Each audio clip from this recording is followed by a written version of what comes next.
learning, and as we move from learning to diving into the market, we ask that you would bless our decision making, that you would bless our ability to research and to learn and to study, so that we may discover the blessings that you have placed there for us. It's in the mighty name of Jesus that we thank you and we pray. Amen. All right. So there's something that I want you to write down, and then we'll talk about it just for a minute. Um, Man, I got a lot of stuff to talk to y'all about. Okay. So I want you to write down two words: market rotation.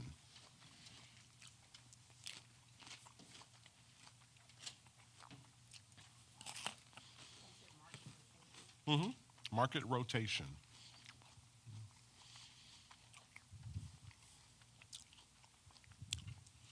Okay. So what is market rotation?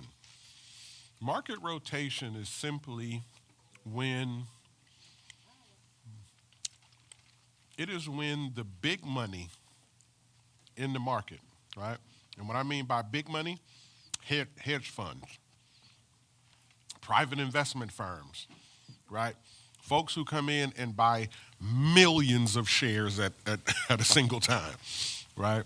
People that come in and they have 20 million, 50 million to disperse in the market, and they do it over 2 and 3 days, right? The big boys, okay? When the market rotation is when the big boys take their money out of one sector of the market and they put it into another sector. Okay? That's called market rotation.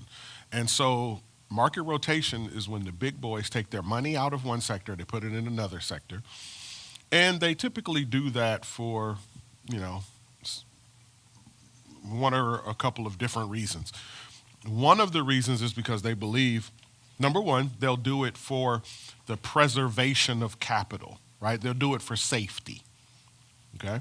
So, for instance, everything that's going on with the U.S. right now and how our current financial status is uh, fragile, right? The fragility of our current financial status, the devaluing of the dollar, and all of that. We talked about that a little bit last week. So the big boys, when they see that and they recognize that the value of the dollar is going down, what they will do is they will run for safety. And so instead of allowing 50 million to become 45 to become 40, what they will do is they'll say, whoop, and they'll take their money and they'll go play in a different part of the field because it's safer over here. And so a lot of times they'll run to like what we're seeing now, precious metals, right? Gold, silver, copper, all of that, right? And so this is why, like, if you're paying attention to the news or if you watch the financial news at all, like you'll hear them talking all the time. Oh, this is crazy. Gold, gold, silver, silver, gold, right? And they're talking about it like crazy. And the reason is because the big boys are not comfortable with the current status of where the dollar is headed. So they're seeking shelter. They're seeking to preserve capital. So they're buying precious metals, right? And so that's happening currently. Currently, what we're watching is market rotation in a major way.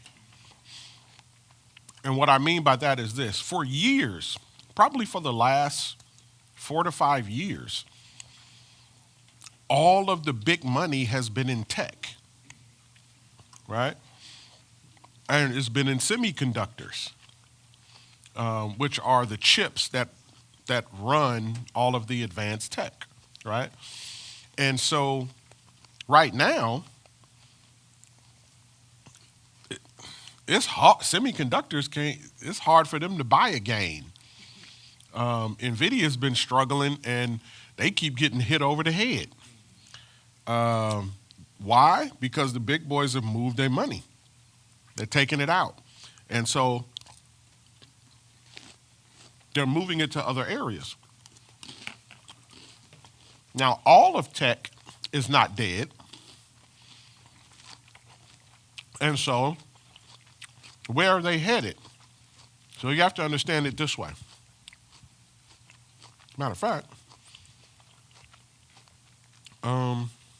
somebody sent this to me, and I thought it was dope. And I'm going to share it with you. Lucky you. Okay, here you go. So, when we start talking about AI,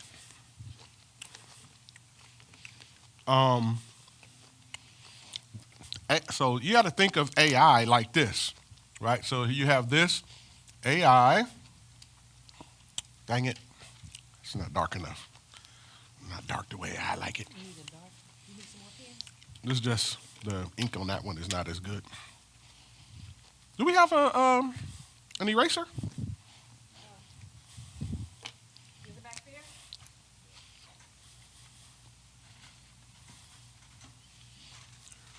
That don't look good, huh? That don't, you can see it? Okay. Thank you.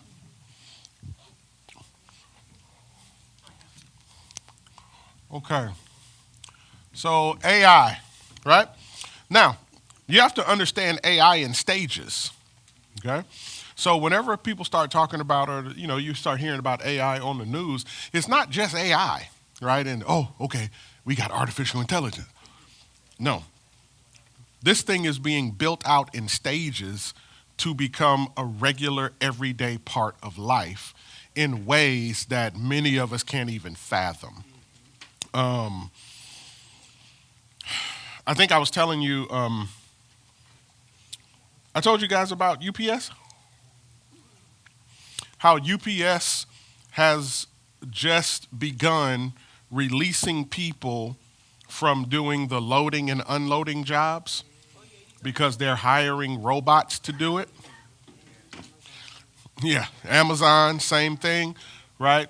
And so what many of us don't know is that a lot of these bigger companies like Amazon, NVIDIA, Meta, like these huge trillion-dollar companies, Tesla, like these companies are having layoffs by the tens of thousands. That doesn't get national news, and it should, because all of those jobs are being replaced with AI, right? And so there is a build out of AI. And so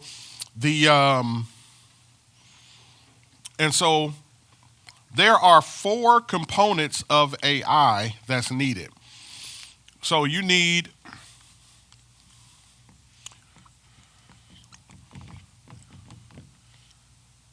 electricity.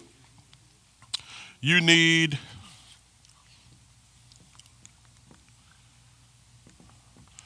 physical space. Okay.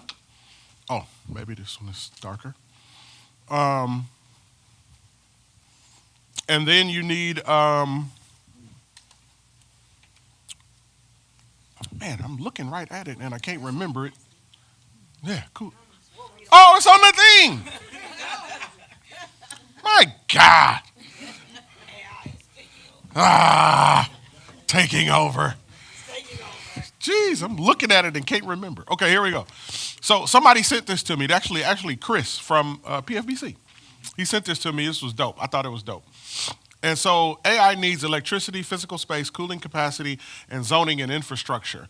And so this is key, especially the electricity, because without this, nothing turns on, right? And so then the way he did it, there's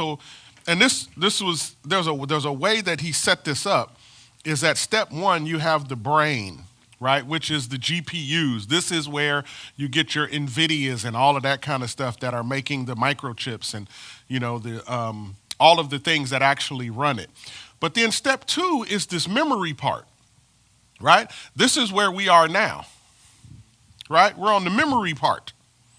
Because the more AI comes into fruition, what happens is, and I don't know if you guys ever thought about this, But like, where do you store all of the stuff it creates? Hmm? In the cloud.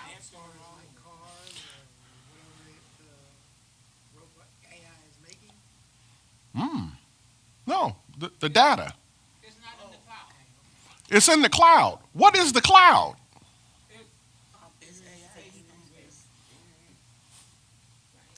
It's memory, right?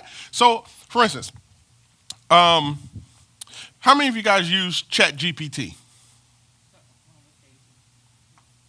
Okay.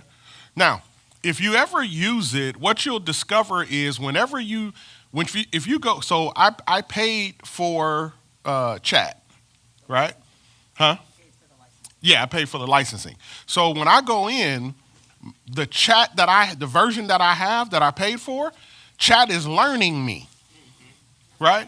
So whenever I go in and type in something, it's learning me. Whenever I type in something and I ask it to do something, and then I tell it, okay, no, add this or do this or make this or whatever it is, that thing is learning who I am. And then it'll ask me, do you want me to be more straightforward? Do you want me to be more friendly? How do you want me to be? And then because it already knows I'm a pastor, anything I put in it, it'll ask me, do you want me to do a faith-based version? Do you want this to be, it's asking me. And so the question becomes, where is it getting all of this information and where is it stored? It's using some kind of memory. Now, think about the millions and billions of people and businesses that use this stuff on a regular basis, right? So the question becomes, where is all of the data being housed? Where is it being stored so you can access it instantly?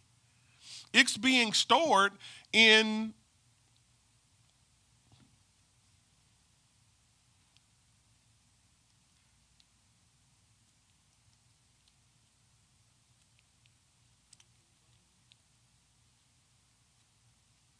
not somebody's brain. It's being stored in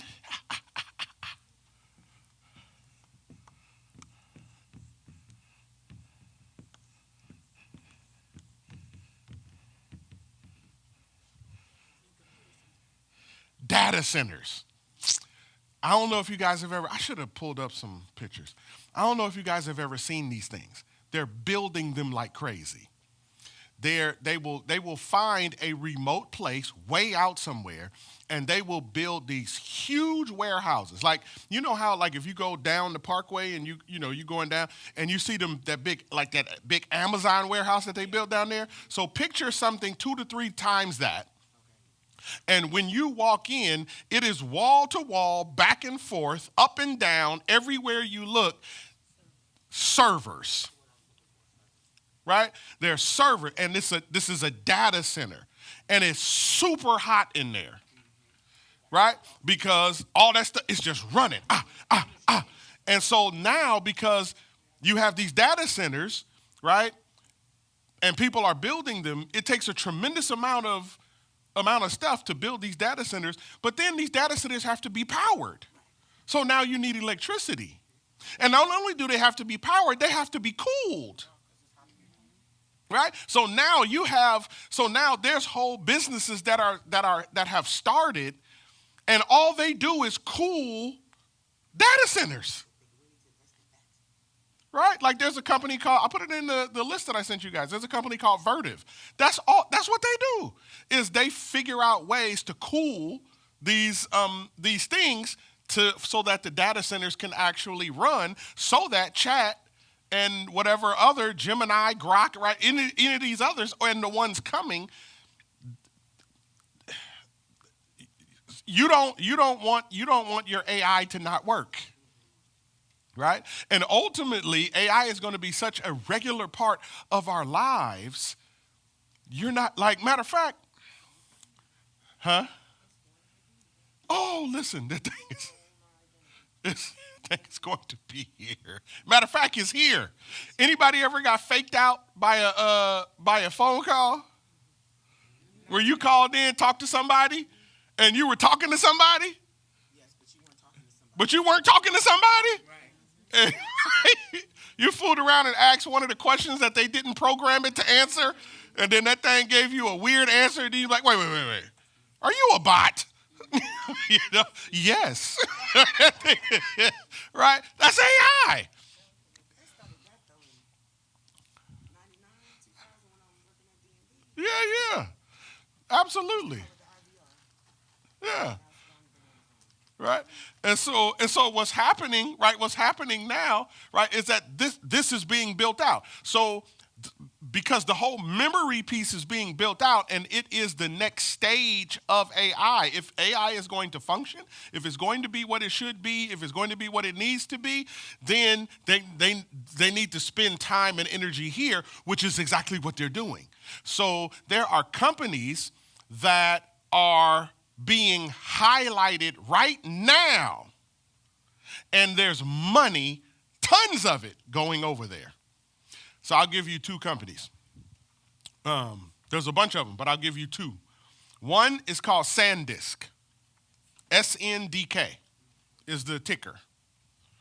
Okay? SNDK. The other one is called Micron. Ticker is MU. MU.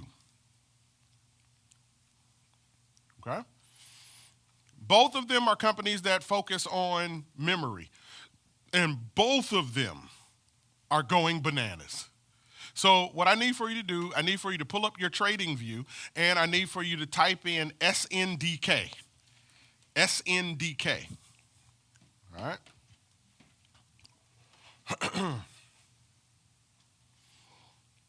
All right? So go trading view, pull up SNDK.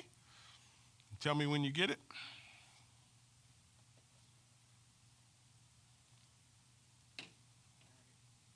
Got it? Okay. So SNDK, I got it here somewhere. There we go. SNDK, boom. Okay. All right. Now, today, they're down how much? Mm-hmm. So they're down $110 today. Okay? Now, that seems significant, right? Yeah?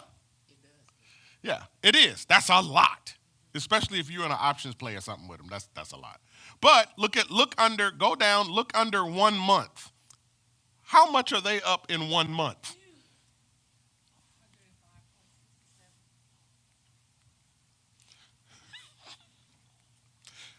That's not $105, that's 105%. Which means in 1 month, they've doubled their price. Right? Before the plus 300.33. Which one? Started, there's a number before the 105.67. There is? Mm-hmm. I don't see that one. Which one you got? Which you got? Android. Oh, so you got a good phone.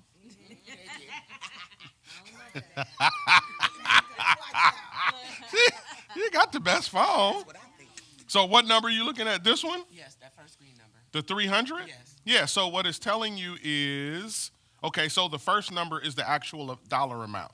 The second amount is the percentage. So when it says 300.33, it's telling you it's up $300 in 1 month, which equates to 105%. Okay, thank you. Okay? So if you up $300 and you lose $100, you still up $200, right? In a month. Okay? And so there's a lot of money that's going towards this particular company. They are focused on memory. In fact, most of you know this company. You've just never thought about it because it's been a private company for so long, but then they finally went public. And where do you know this company from? Because if you've ever had a thumb drive, the majority of your thumb drives was SanDisk, right? And so they finally went public, and they have been going bananas. right? And so people have made tons and tons and tons of money off of this company. So now go to, 6 months. huh? Look at the 6 months. Yeah, 1.31,000%. All right, now let me do it. yeah, yeah, right? 1,300% in 6 months. I'm telling you right now, that's stupid. That doesn't happen, right? But it's happening, okay? And so, is all that making sense so far? Yep. All right. So here we go. And see, I missed out. I've been missing out on this stock because every time I see it, it gets to this ridiculous price, and then I be like, I'm just waiting on the pullback. I'm just waiting on the pullback. I'm just waiting on the pullback. And that thing don't pull back really. And every time I turn around, yeah. That thing is, I open up the thing tomorrow, 50 points up, 40 points up. I'm like, dang, right? And so now it's down. I didn't see this today. So now it's down 110%, $110. So I'm like, man, do I try to get in tomorrow? Right? I'm trying to figure it out. But anyway, that's one company. So go back in and then type in MU. Right? I'll show you this one, Micron. Right? So I've actually made good money off of this one. I did get in on this one. Right? So Micron today is down $40. I got to show y'all something with that. It's down $40. So right now they're at $379, which is good. Right? It's a good, possibly a good entry.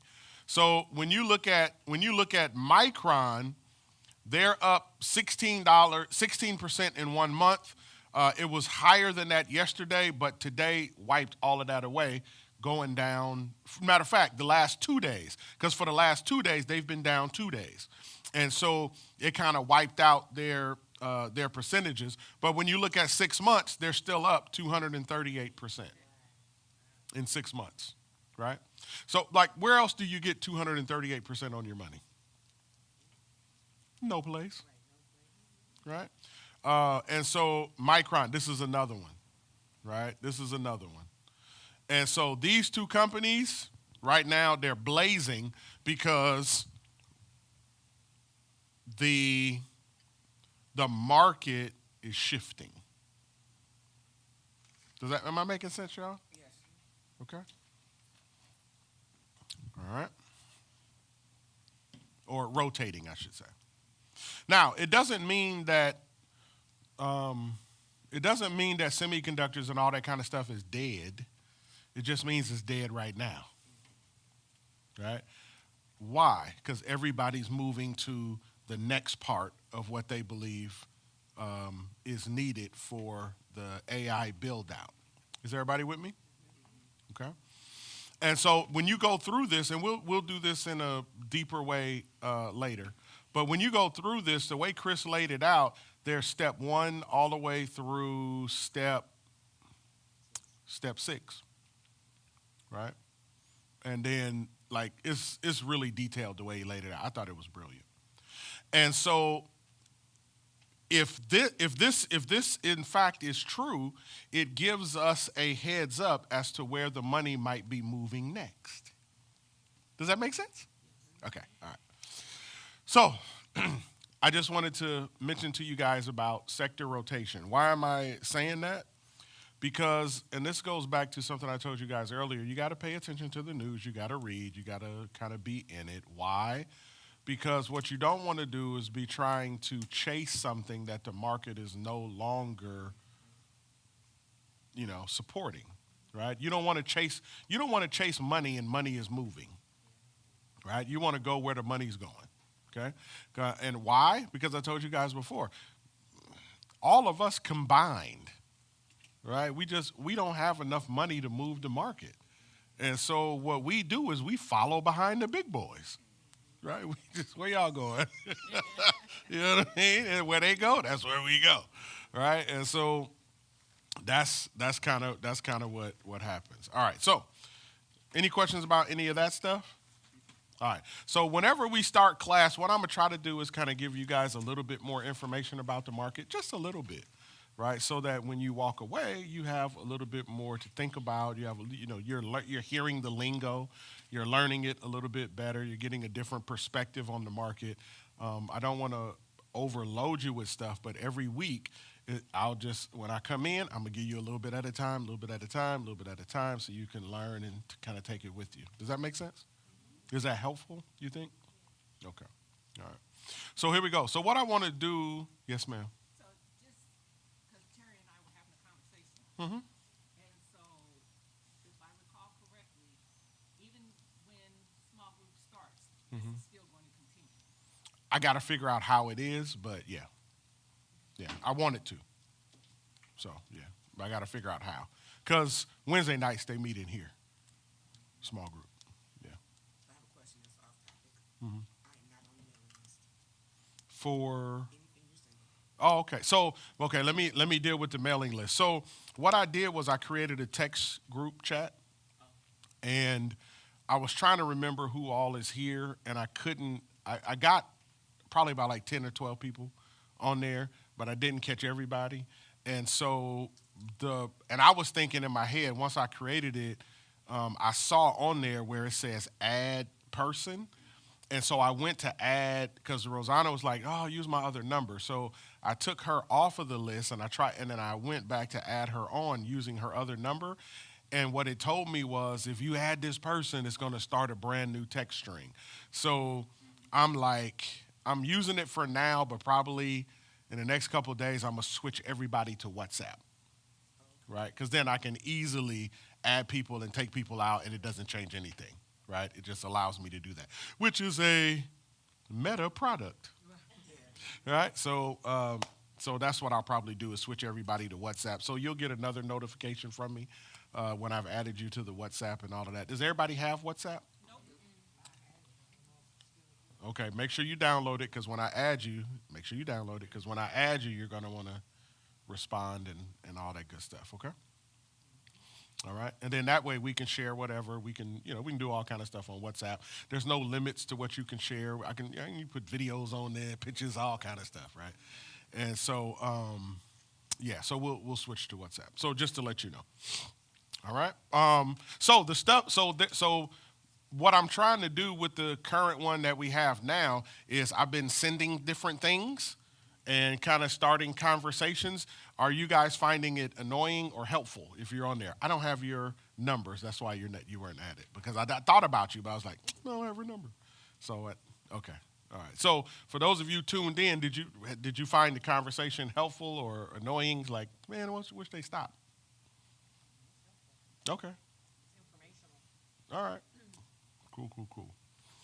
All right, here we go. So, what I want to do, last week we started talking about options. And so I kind of want to head back there, right? And here's why. Because there's some new people here and you weren't here, you didn't hear me talk about options. And then number two, I talk about options a lot because it's primarily what I do, that and buy and hold. The stuff that we were going over before, we'll head back to it for sure because I think you need the basics of how to choose a stock, how to tell whether or not a stock is healthy or not healthy. You need that. You just need it, right? But I want to give you guys a little bit more insight about options and what they do and how they work so that when you hear me talking about it, you're not lost in the dialogue. Does that make sense? Okay. All right. So options. So for those of you who were here last week, how much do you remember of my explanation of options? A little bit? Okay. Huh? Rights and obligations. Listen, you cooking with grease. All right. So I'll go ahead and re-explain it. Yeah, and that person, if you bought that share from Terry or loan or rent the share or whatever, she can ask the price of what it is that she wants you to pay. Mm-hmm. And if you want to buy it, she has to sell it to you. Mm-hmm. And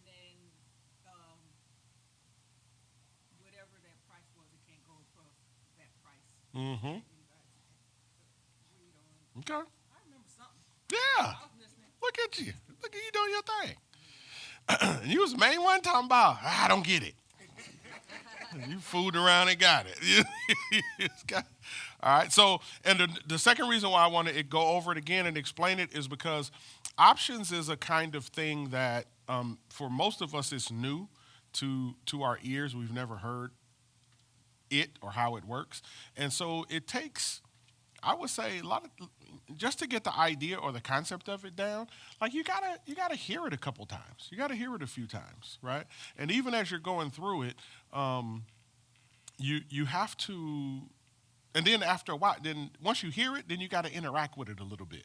So what I want to do tonight is I'm gonna explain it again.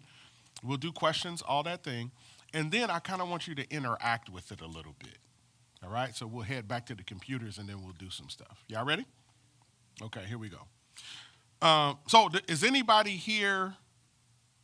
If I'm going in explaining options, is anybody here like pretty familiar with options where this is like old hat for you? Okay, all right. So no. Okay. So no. Okay. All right. CJ, you ever heard of options? Huh? Gotcha. All right. Okay, so here we go. So what is an option? An option. I was wondering if you were asking us if you took a long pause. No, it's not a financial dividend. Yes, kind of. It's a contract. It's a contract, right? It's an agreement. AI says financial derivatives. Yes. So, all right. So in Richmond terms, As a purchaser of the option, I have the right to control 100 shares of stock. there you go, right?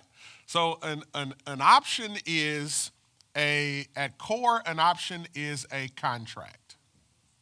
Okay? It's a contract.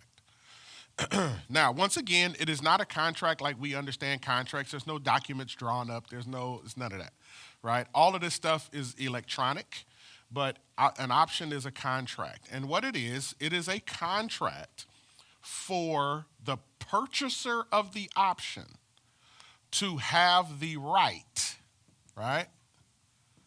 to control 100 shares of stock. Okay? And so the seller of the option, the seller, has the responsibility, okay, to abide by your rights. Okay? They have to honor your rights. Okay? Everybody with me so far? All right? So, if you're, huh? No? You missed it already? I missed it because I was at home sick trying to watch TV. Oh. People watch my TV on the holiday. So it's basically a non-negotiable? Yes, it's non-negotiable. So once you do an option, right? You have the right, as the purchaser of the option, you have the right to control 100 shares of stock.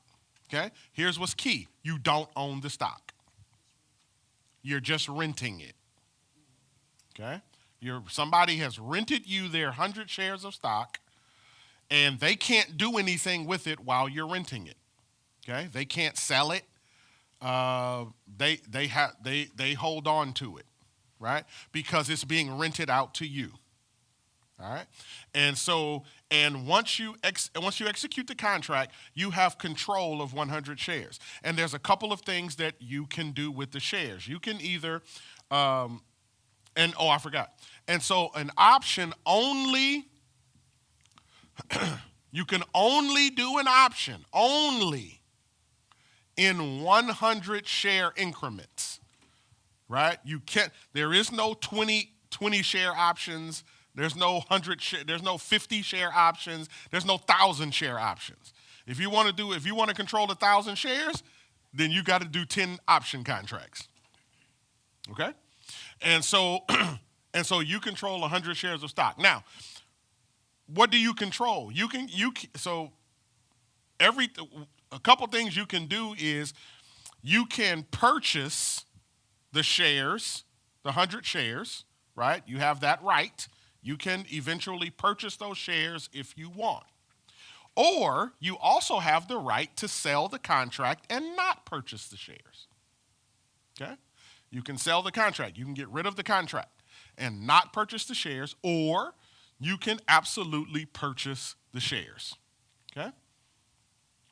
And again, I'm going slow like last week, so all of the back parts will be filled in the further we go. I just need you to catch the concept of each part first, and the more we go, all of your questions are going to be like, oh, okay, all right, I see it. Okay? So, yes, ma'am. Okay, so the purchaser can sell, can they buy? Yes, they can buy this. Okay, so what's the thing about doing nothing? What do you mean? I thought you said that they can do nothing. They don't have to do anything. Oh, yeah, they can. Yeah, you can do nothing. Okay, then what do they pay? Do they pay anything? Or the shares just go back to the renter Yeah, if they do nothing, the shares will just go back to the person that rented it to you. and no additional money? Okay. Right? So you can do one of them three things: do nothing, sell the contract, or purchase the shares. Okay? You can sell the contract and not purchase the shares. Mm-hmm. Can you sell the contract and purchase the shares? No. Those two don't go together. The contract and the shares go together. Okay, I got you. There you go. Okay? You determine that. Oh my gosh. Yeah. You determine it as the purchaser. You determine. That's the short one where the longer you hold it out, the more it costs you money. Yes. Mm-hmm. Mm-hmm. That doesn't seem beneficial. It does not. Let's see. Well, I mean, it's for if you're a large company, maybe. But, Mm-hmm. okay. Carry on. We'll see. Okay. All right. And so, what is an option? It is a contract that you have between yourself and the seller of the option. Okay. And I'm explaining this from a buyer standpoint. Okay. So you have the right. And as a purchaser, you have the right. And you have the right to control 100 shares of stock. There's one of three things you can do with it. You can sell the contract, you can purchase the shares, or you can do nothing. Okay? Is everybody good? Okay, now, here we go. The seller has the responsibility to honor your rights. So if you tell the purchaser that you want to sell the contract, if you tell the seller that you want to sell the contract, seller can't do anything about it. You have the right to sell the contract. If you tell the seller that you want to purchase the shares from them, they have to sell you the shares. Right? If you want to do nothing, the seller can't make you do anything. All right? So, everybody clear with that? Now, here we go. Whenever you purchase an option contract, there are several things that are in play. Number one, there's what's called a strike price.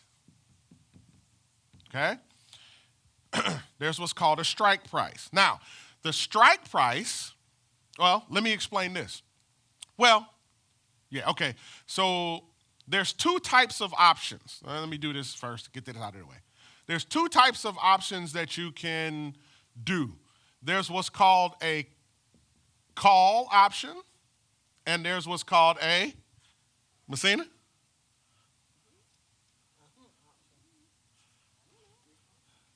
You know. Yes. There's a call option and there's a what? There you go. There you go. Right? There is a put, or as Messina says, a put option. Okay. Okay. All right. And so a call option is when you believe that the price of the stock is going to go up. Okay? So if you believe the price of the stock is going to go up, then you do a call option. If you believe that the price of the stock is going to go down, then you do a put option. Because you can make money with options no matter which way the market goes. If the market goes up, you can make money. If the market goes down, you can make money. It just depends on how you're positioned. Okay? Is everybody with me so far? All right, here we go. So I'm going to explain things from a call option position, okay? So here we go. Whenever you purchase an option, you have what's known as a strike price. So give an example. So let's say I own a, let's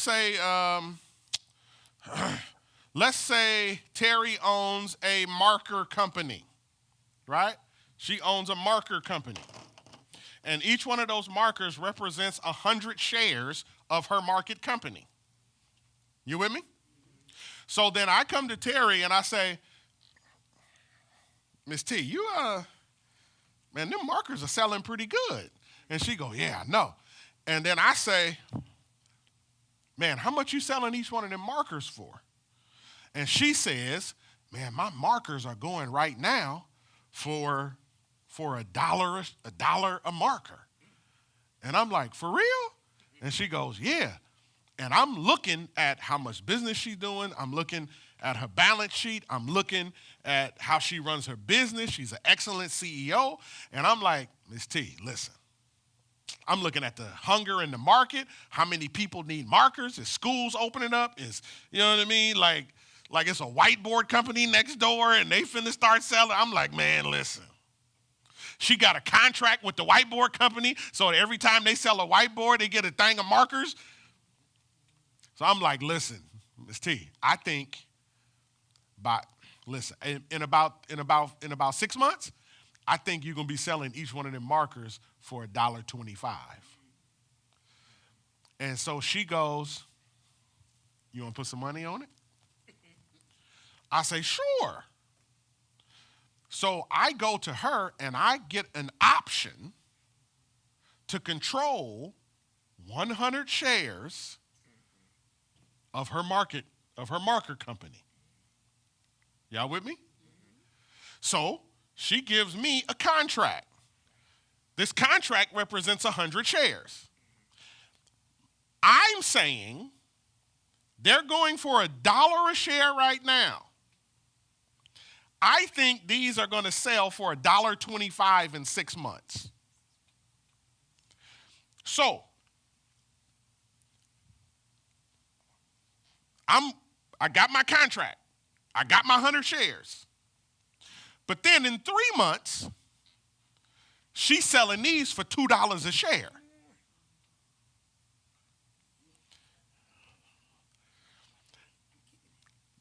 But I have a contract that says I have the right to do a couple of things. Number one, if I decide to buy 100 shares and she's selling them for $2,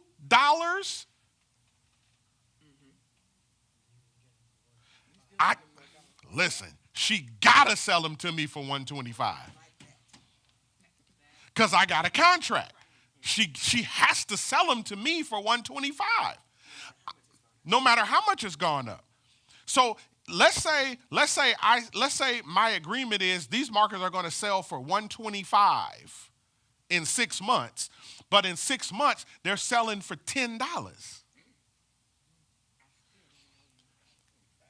If I tell her, give me 100 of them, she can't say, well, you know, before they was $1.25. Now they $10. So no, she's gotta sell it to me for the contracted amount, $1.25. Y'all with me? Because I have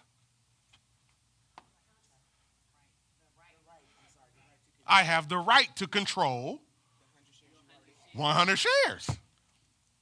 So if I want to purchase it, she got to sell it to me at the 125. Now, I may not want to purchase it. Maybe I want to sell the contract. Why? Why would I sell the contract?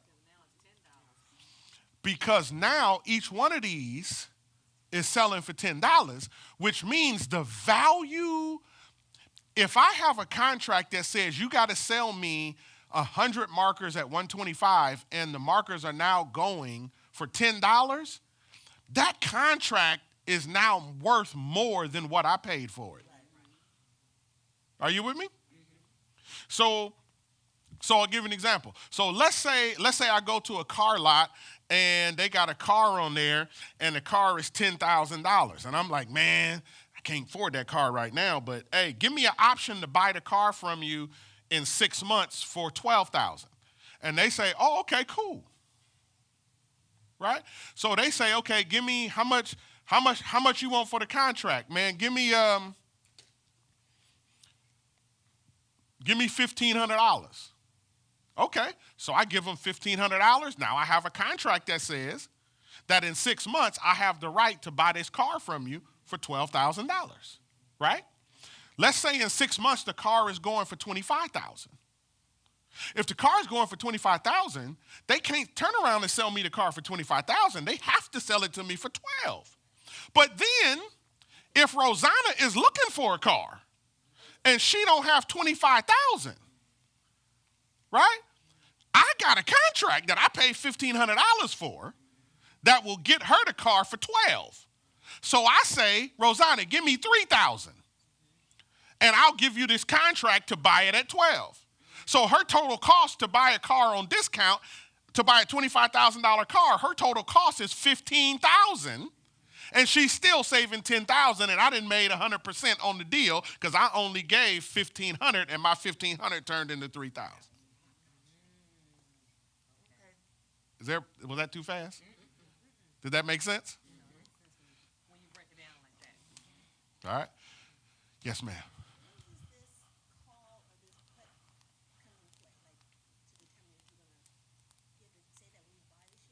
Mm-hmm. Yeah, you decide that. Wait. Ask the question again. I want to make sure I'm. There's two different kind of options, a call and a put. Yes. So when do you, or then just make the decision? Yeah, you have to make the decision if you're going to do a call or a put option. You make that decision. Yeah, when you execute the contract. Mm-hmm. Mm-hmm. Okay. All right. All that makes sense so far. Okay. So now, whenever you buy an option, there is a strike price. You determine the strike price. Okay? You determine what the strike price is. The seller of the option will give what we call offerings, right? Offerings. And what an offering is, what did I do with that other marker? I sold him. Terry had the right. Okay. All right, here we go. So there are what are called offerings. Now, what's an offering, right? All right, what's an offering? An offering are strike prices that the buyer will accept. Okay? So once again, Terry's markers are selling for $1. Her company is going for $1 a share, right? So Terry may say, you can buy an options contract for $1. The strike price will be $1 a share, which she's already there. Or she may say 75 cents a share, right? Or she may say $1.10, $1.15, $1.20, $1.25, right? On down. This is what you call an option chain, right? And so you have all of these different strike prices, and you choose the strike price. Does that make sense? Okay.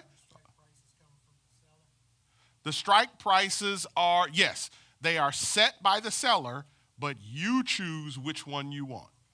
And I understand what you said. I understand what you said. Mm-hmm.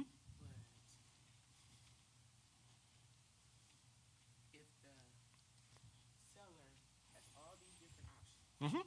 I can just choose the 75 cents. You can. What would the difference be if I between what the different prices? What's the difference? So this is what you would call, okay, let me explain this concept. There are two positions in options. One position is called in the money. Another one, out the money. Okay? So you can purchase an option that is below the current price of the stock. So if her stock is going for $1 a share, she may offer and say, but you can buy an option for 75 cents. What that means is I'm buying an option, what they call in the money. So my option already has a quarter of equity already built into it. It's already profitable. Because I have the right to buy 100 shares from her at 75 cents. Even though she's selling them for $1. Okay? However, in the money will cost you more money. Because you're buying safety. Does that make sense? If I have if you have a product and the product is selling for $200 and you buy an option that says you have the right to purchase this item from me for $100, you're buying a $100 equity. Because as soon as you buy the option, it's already worth money. Okay? If you got something that's selling for $200 and you say, okay, I think it's going to go up to $225, and then you buy an option for $225, you are out of the money. What that means is you're not profitable yet. Does that make sense? Okay. We good? We good? But what's the safety of it? The safety that you purchased was the value of the option. Yeah. Because the value, number one, the option is worth more. It's going to cost you more, but it is worth more. And what you're shielding yourself from is if the stock starts going down, you already have equity in it as cushion. Yeah, yeah. So Yep. if you which I'm sure nobody would, if it's $100 and you purchase it for $125, is that what you're talking about, out the money? Yes, that's out the money. Okay? And I'll show you guys all of this on the options chain. All right? I just want you to get the concept. Right? So for me, what I like to do is I like to explain it because I want your brains to work. I want your creativity to move. I want you to get the idea, concept. Then when I show it to you on the screen, you'll be like, oh, there it is. Okay? Make sense so far? Okay. All right. All right. So there's a strike price. And then you can either purchase something or, got it? Okay. Here we go. You good? All right. Okay, now, here we go. Now, whenever you purchase an option, there is what's called a premium. The premium is the price you pay for the option.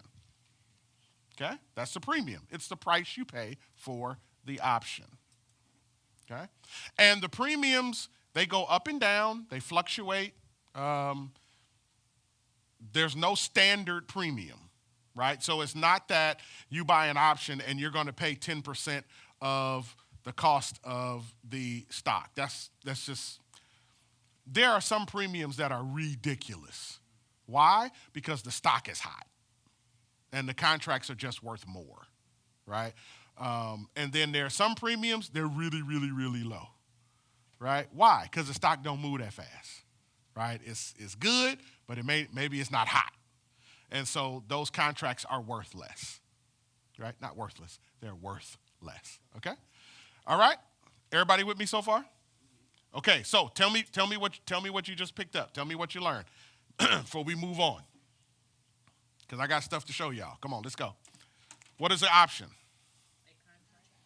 Okay, 4. Keep going. Good.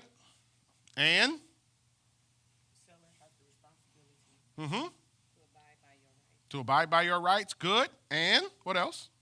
So the purchaser can either sell Mhm. or buy Mhm. the 100 shares. Mm-hmm. Right?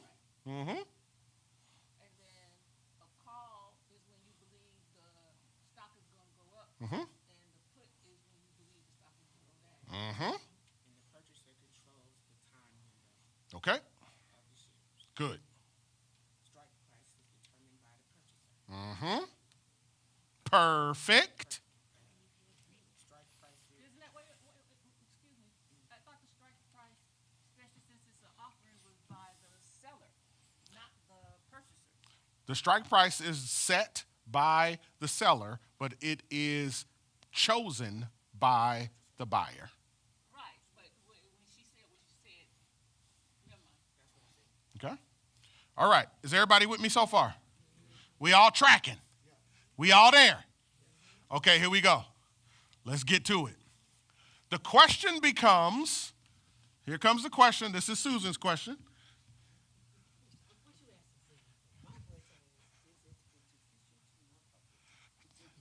See?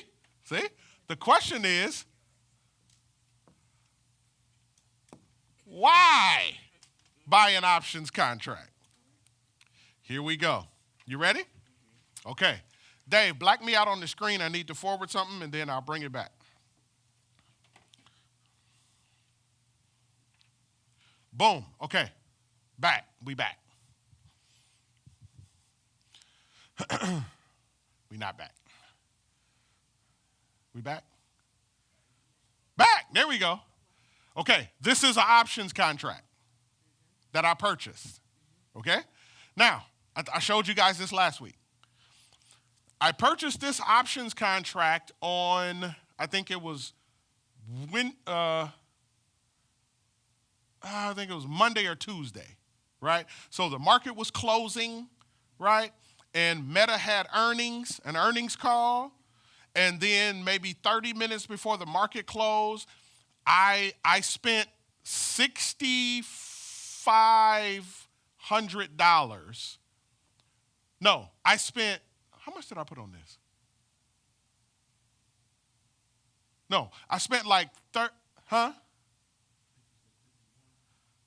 Oh, because I had 2 contracts, yeah. So I spent $5,100 because I had 2 contracts, right? So each one was like 24, something like that, and then whatever it was, it added up to $5,100. And so because I had 2 contracts, okay? So this was 30 minutes before the market closed, right? I went to sleep, woke up the next day, Meta killed their earnings, and this is what my account looked like. Less than 24 hours, right?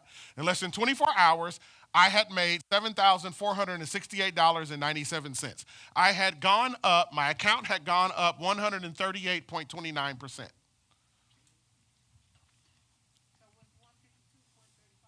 That's the amount it went up for the day. Because when I purchased the contract, before the market closed, Meta went down. So I was down a little bit. And then when I woke up, because the price shot back up, that's where I was at. So the 152 covers the loss that I was down the 30 minutes before the market closed, and this represents the total return that I had. Did you sell it or you keep it? Yeah, sold it. All right. So here's the key, right? So this was a short term, right? And I never do short term ever, but it was cheaper, right? So I did short term, right? February 20th, 2026. 680 call. So what I'm saying is, what I said was, I believe that Meta is going to get to 680. When I woke up in the morning, that thing was like 720, 730, whatever it was, right? So overnight, less than 24 hours, I made almost $8,000, seven and a half. You weren't expecting it wasn't expected to go to 680 until 2 weeks from now, right? You said February 20th. Oh, yeah. So the time was that the contract would expire on February the 20th. Oh, it expires. Yeah, it expires on February 20th, right? And so, but it went up to and past 680 overnight, right? So, in answer to Susan's question, why do options contracts? Because doing options is one of the greatest ways to supercharge your account. Now, you said you did that, you usually don't do short options or, Yeah. but you said, but this was short. Well, you have the choice of making it short or long. I do.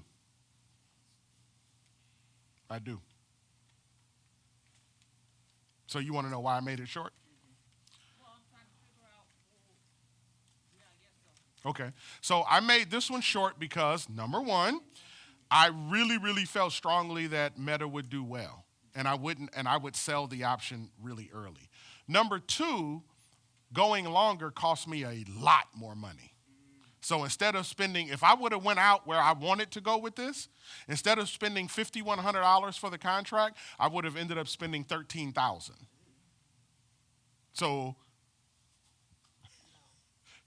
yeah, let me get that 51 up out you, right? And so, but now this is super risky, and I'll show you why it's super risky, right? I'll show you why. But this risk ended up paying off. And so the question becomes, why do options? Because options has a way of allowing you to supercharge your account. So you can get fast influxes of income into your account much faster than you can buy and hold. So was Meta going for 64.96? It was that morning. Yep, for this contract, it was definitely at 64.96. Yep, that's what they wanted. I spent 5,100. Yeah. Okay, so the 74.68.97 is the difference between those two, what you actually made. The difference between the 5,100 and the 74.68. Oh, no. That's total profit. So when I sell it, I get this plus my 5,100 back. Okay, that's what I was. It was up 138. Yeah. Right? So now, so if I would have spent 5,100 and then that's all I'm getting, I wouldn't, it's not really worth it to do options at that point if I don't get my original investment out. So yeah, for me to do this, that's my total win. That's what I'm winning total. And then when I cash it out, I get my 5,100 back for the price of the contract. So you add that to the 5,100, right? And we had like 12,000 or something. Yeah, something like that, right? So my account goes, right? And so you have the ability to do that with options. Right? You have the ability to I'm telling you, to supercharge your account. This is why people do options. This is why the big boys, they do options by the millions of contracts. Right? Nancy Pelosi, you guys know Nancy Pelosi. Nancy Pelosi is she's famous for trading. Famous for trading. Nancy Pelosi does deep in the money calls and she will stretch them joints out for years. She got money like that, you know? But, you know what I mean? She's in a job that pays a couple $100,000 a year, but she worth like 50 million or something ridiculous. Yeah, right. You know what I mean? So, you know what I mean? She makes a lot of money, and a lot of the money that she makes. So believe me, she makes money with her buy and holds for sure, right? So I would say this: options is where you get sort of this lightning strike, right? Your buy and hold is where you build the wealth. You can get rich in options, but you get wealthy with buy and hold. Y'all with me? Am I making sense? Can you explain again too why you double up on the option? Or I think you said long term, you would end up selling one and getting all your money out and then playing with the house money? Mm-hmm. It's like playing in the casino and then playing in the ballers. You agreed, but you didn't explain. Huh? You agreed, but you didn't explain. No, I'll get to it. I'm gonna explain. For sure. I'm gonna explain because that's a strategy, right? What he's asking is a strategy. It's not something you have to do. It's a strategy. And so the thing with options is this, and I'm hearing what Susan is saying about gambling. It is, but it's not. No, it's just a risk. It's a risk. You're like a risk. When I say gambling, I just mean it's a risk. Exactly. Yeah. How much are you willing to risk? Yeah. 100%. Some people are like big riskers and some people are not. Yeah. Yeah. Well, no question about this particular transaction. Mm-hmm. So you made $13,000. You sold. I made $7. I'm sorry. 74. So you sold it, Uh-huh. and then you got your 7,500. Mm-hmm. Yeah, I said that right. And then you got your 5,100 back. Mm-hmm. Okay, wait, where you going with that? So now you just have 13,000 sitting to either be Mm-hmm. placed somewhere or withdrawn. Correct. Okay. Correct. Yep. All right. And so for me, talking strategy, part of my strategy, my investing strategy, is to do this. It is to use options, right, to get a supercharged infusion of cash, right? And then what I want to do after I cash out of any option is I want to take half of my option winnings and I want to move that to buy and hold. Exactly. Yeah. Yeah. Whatever I get from an options play, whatever I win from an options play, my strategy is to take half of the option winning and to put that in a buy and hold play. Right? So when I'm showing you guys some of these stocks and the stocks are like 600, 700, 900, whatever, and I'm telling you, put this on your watch list, and I know, like, you may be looking at it and you be like, man, I ain't got no $700, I ain't got no, right? Man, who can afford to buy all this? Right, I can buy one share. That ain't gonna help me, right? Right? But the reason why I'm telling you is because where I know I'm going with teaching you guys this stuff is I'm going to introduce you guys in a deep way to options. Right? You need to understand buy and hold because when you get your option money, you need to have a strategy to turn your option money into buy and hold money. You got to have a strategy, right? And so yeah, I'm telling you, all this stuff is a strategy. Okay? And so with options, you have the ability to do that. Now, you also have the ability to not do that. And so let me give you an example. That was my account today. Sad day. Right? Sad day. Okay? And so It's easy for me to tell you about the wins and get you all gassed up. But I would be irresponsible if I didn't share with you the losses. Because there is risk in doing options. It's a long, yes. Yes.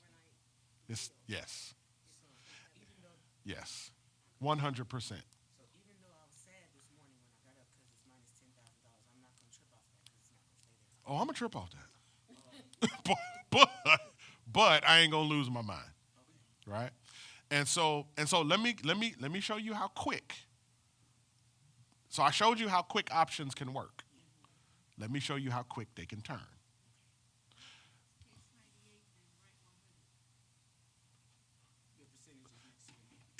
It was picking up my earbuds. Yeah, it's picking up my earbuds. All right. Battery, yeah. Okay, all right, so here we go. You ready? Okay, so the other day I sent you guys a text message in the thread. And I told you I bought this up here. Moo. Right? I bought a contract for Moo. Right? You remember that in the thread? I sent it to you? Well, but when did I send that to you? Was that Monday, Tuesday? When did I send that?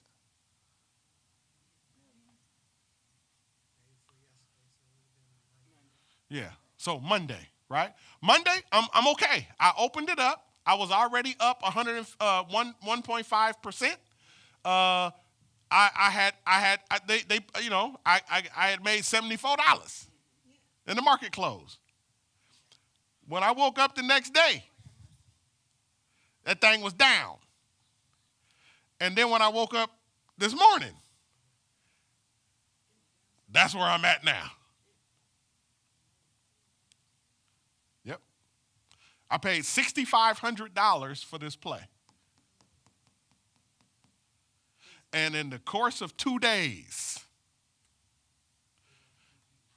that thing lost 2 G's on me. Is this why they tell people not to watch the market every day? Yes. Yeah. You'll be somewhere smoking. You're not supposed to watch your phone with you like that. You'll lose it. Yeah, you'll lose it. But see, I'm not really tripping though, because I got till June. You see me? So I'm not really tripping because a couple things I know. Number one, February is normally a down month. And then this is what I did. I caught a falling knife. Right? And so a falling knife is this. The stock dips. And so my strategy is you buy when the stock is down. Right? Green is red. Red is green. Right? So it took a significant dip the day before. And Moo hadn't done that. So I'm like, ooh, here's my chance. Went in, snatched it. Was looking good. And I'm expecting what I normally see from Moo the next day. Next day? Today? That thing fell 40 points today. Yeah. Yep. That's called when you catch a falling knife. So the stock is going down, and you get in when it's going down, but it ain't finished going down. So even though you got it, now you getting cut, and you bleeding, right? Right? Yeah, you bleeding, right? And so this is when you start paying attention to this, because then it's like, wait, I'm down 29%. 29% of 6,500, right? And then if that thing go down again tomorrow, I'm like, listen, how far down we going, right? Because when I start getting around 50%, I'm like, ooh, I may have to cut him. You know what I mean? I may have to cut it loose and save my capital and, live to fight another day.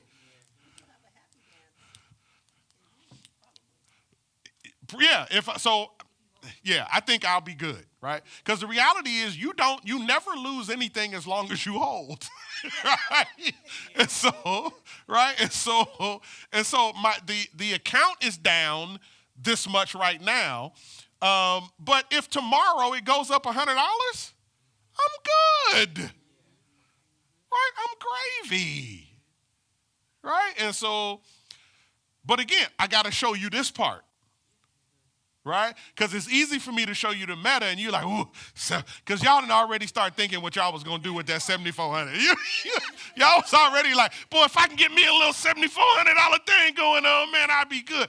But I got to show y'all, you can go, this is 2 days. So on the 18th, Yeah. if you're down, and that's the end of your contract date, can you continue to hold, or are you just where you're at? I would have to buy, if I wanted to continue to hold, I would have to buy more time. Buy more time. Yeah. And at that point, I got to figure out, is that even worth, yeah. Or do you have to cash out on that day? Yeah. That's your cash out day. So Yeah. where you are is where you are. Yep. Unless you buy more time. Okay. In fact, let me explain this. Whenever you're doing, okay, hold on. Let me, where am I at? Hold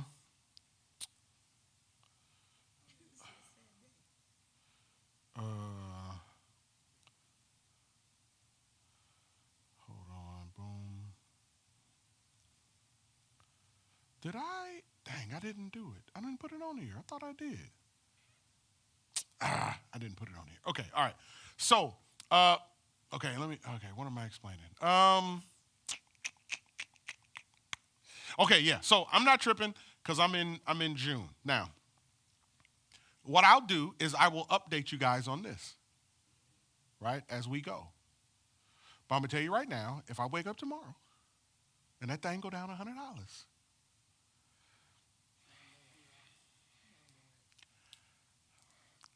I'm gonna want to sell. Because see, here's the thing. Whenever you go down, okay, let me explain this. This is how the stock market works every time. The stock market goes,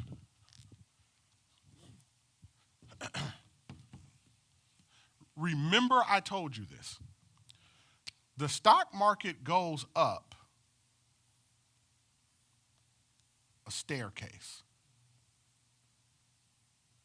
That's how it goes.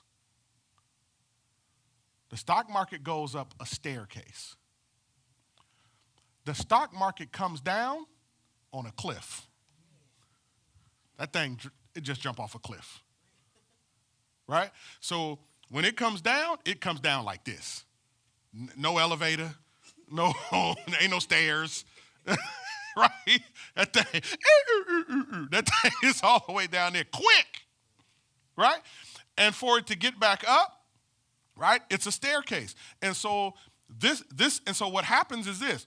Once you start getting down and your percentages start hitting above 60, you start needing the stock to do major moves to get back. Right? So let me give you an example. Let's say Moo goes down. Let's say Moo goes down $100. Okay? Let's pretend. Let's say Moo goes down $100. If Moo goes down $100, let's say I wake up and my negative percentage is at negative 75. And the day after it goes back up $100, I'm still going to be down, not back to this amount, but probably negative 30 something. Yes. Because the road back, the stock has to perform more for you to catch back up. And I'll explain why. Here we go. Did I put that thing on here? No, I don't think I did. All right, here we go.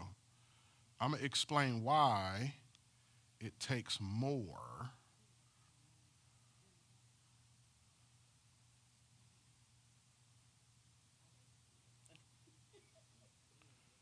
Dave, take me off the screen right quick. Okay. All right, I'm about to explain why it takes more for it to come back up. Okay, all right. Pull me back up.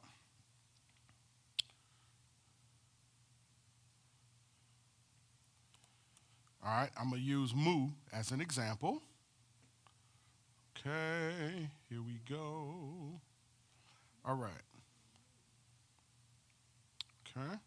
So this is what you call this is another way of looking at an options chain. Is everybody with me? Okay. All right. So let me take this off. Let me put it where we at? June? Yeah. Okay. All right. And what's my strike price? What was it? 450?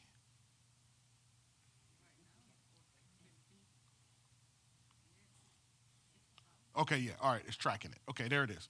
Okay, so there's my strike price right there at 450. You see that? Okay, now, here we go. Watch. I paid $65 $65 for one contract. So that's $6,500, right? Now that the stock price went down, that same contract is not worth $65 anymore. It's worth $47.50. Right? So it's not as valuable. Why? Because the stock went down. Okay? Everybody with me so far? Okay, now watch. Here we go. There are two things I want you to write down.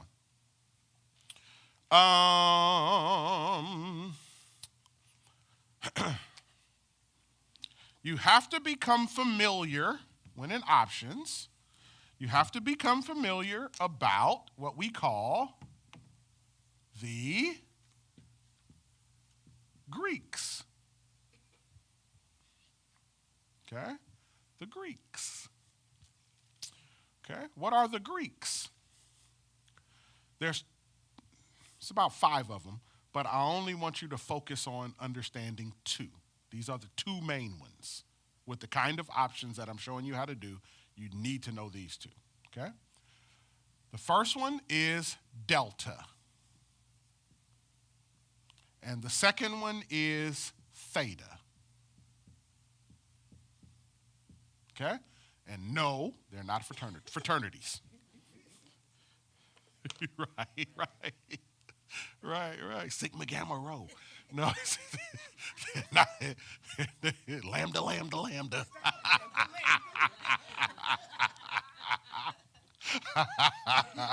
Right, so lambda moves. Right, so all right. So you want to understand delta and theta. Now, you'll see them both right here.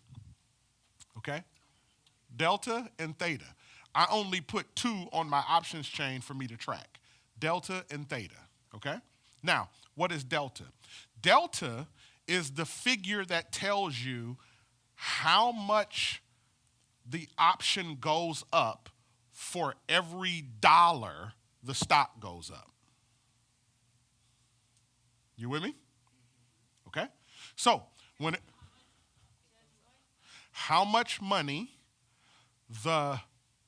it tells you how much money how can I say it? It tells you how much money your option contract goes up in value for every dollar that the stock goes up. Are you with me? Okay, so let me show you how this works. Right now, my delta is at 0.48. You see that? Which means this. For every dollar that Moo goes up, the value of my contract, the amount of money that I get, it goes up 48 cents.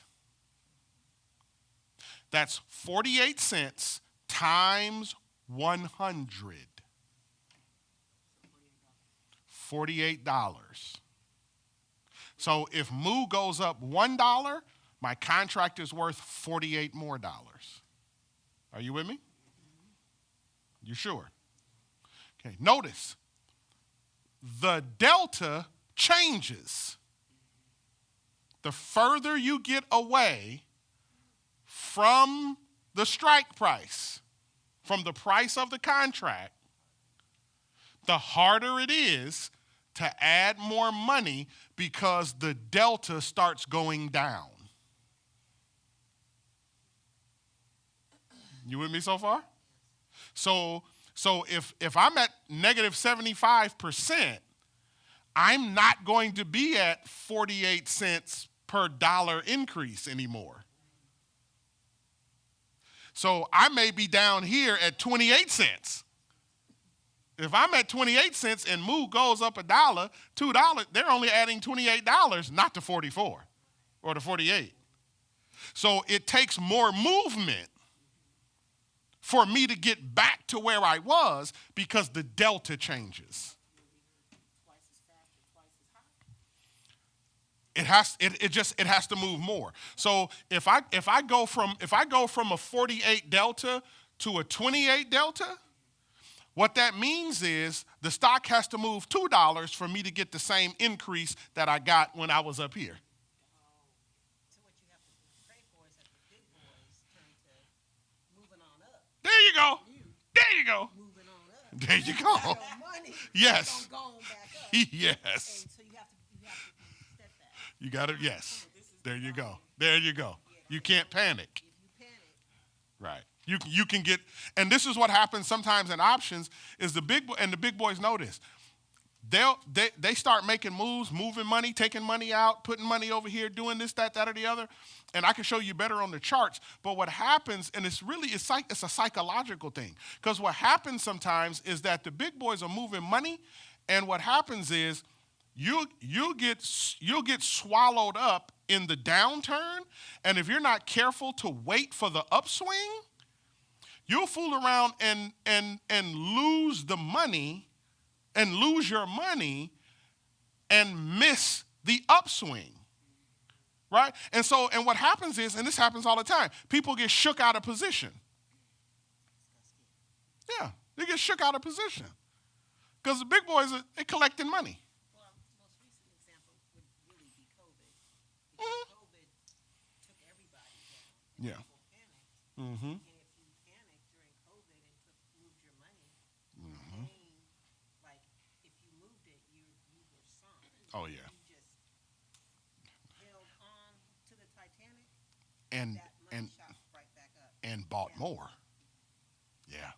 Yeah. And people panicked. Yep. And that's what Yep. put people into more working years. Absolutely. For like 10 to 15 more. Yes. Yeah. Yeah, because of the panic. All right? And so you have to understand delta. Now, you got to understand this other part too, theta. Theta is what's known as time decay because your contract is timed. Right? So you either buy a month or 2 months or 6 months or a year or 2 years. Right? So your contract is timed, which means this. The shorter time that you have a contract, if you're in the negative, time decay will eat you out of house and home. Why? Because time decay devalues the worth of the contract.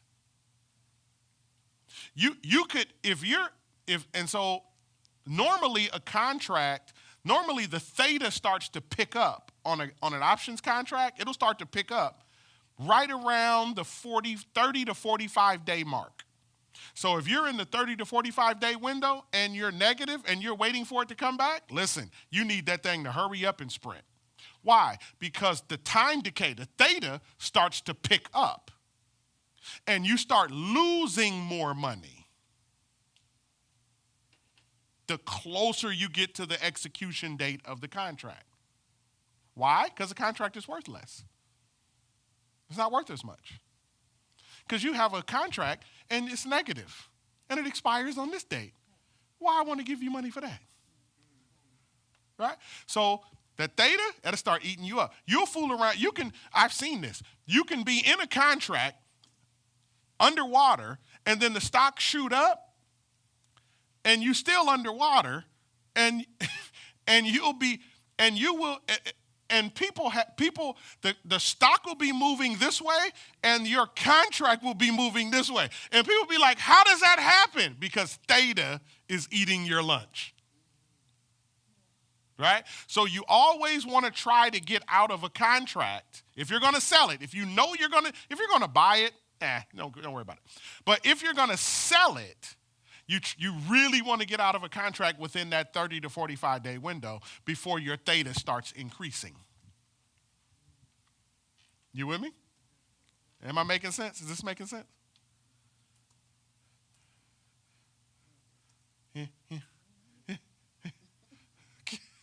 All right. Okay. All right. So listen, we'll go over it. I'll show you. Right? I'll show you. Okay. So here we go. Watch. I don't think I brought my mouse. Let's see. Okay. Boom. Oh, come on, stop moving. CJ, you tracking with us?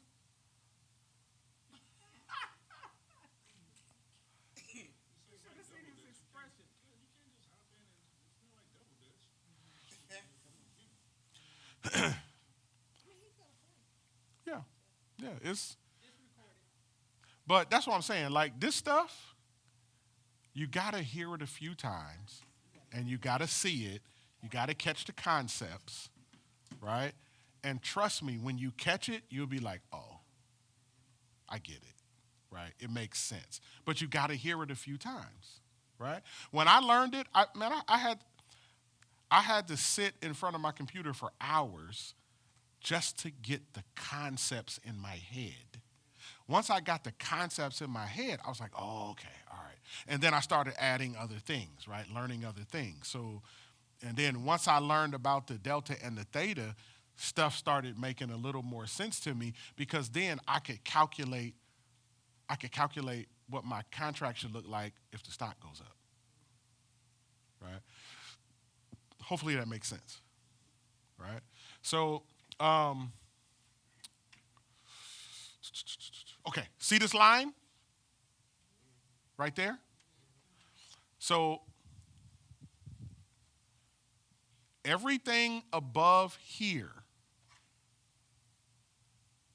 is what's called in the money, which means you can buy options up here and it's already past the strike price. Because the price is what? Nope. It's $3.79 as of today. Okay? It came down $40. So the price is $3.79. And so here you have a strike price of $3.70. So if you buy $3.70, you're in the money. Okay? If you buy $3.80, you are out the money. See, look, y'all tell me y'all ain't learning.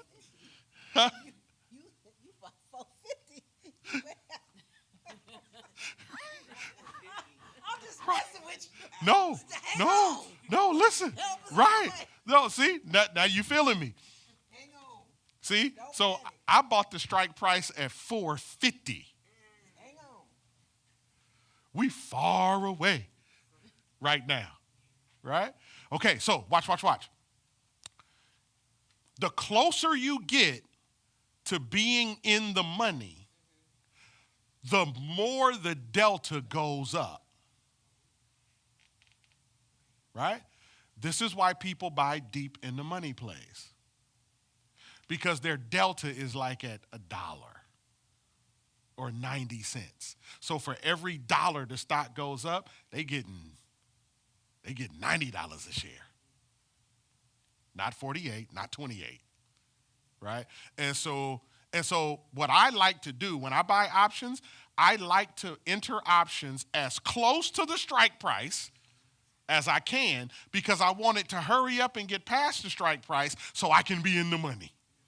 Because what I know is in the money, that's when my delta and everything else, it starts to increase. And notice, the further you're in the money, the more your delta goes up, but the lower your theta becomes. Right? Why? Because your contract is more valuable. Is this making sense? Y'all rocking with me? Yeah? Okay, hold on. Questions. Shoot me the questions. What questions you got? Buy at 380. But you can buy at 380, right? You can buy at 380, but here's the problem. Here's why people don't often do this. You buy at 380.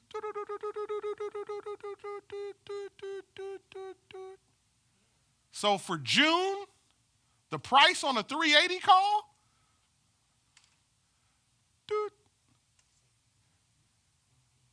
the bid price, $69.70.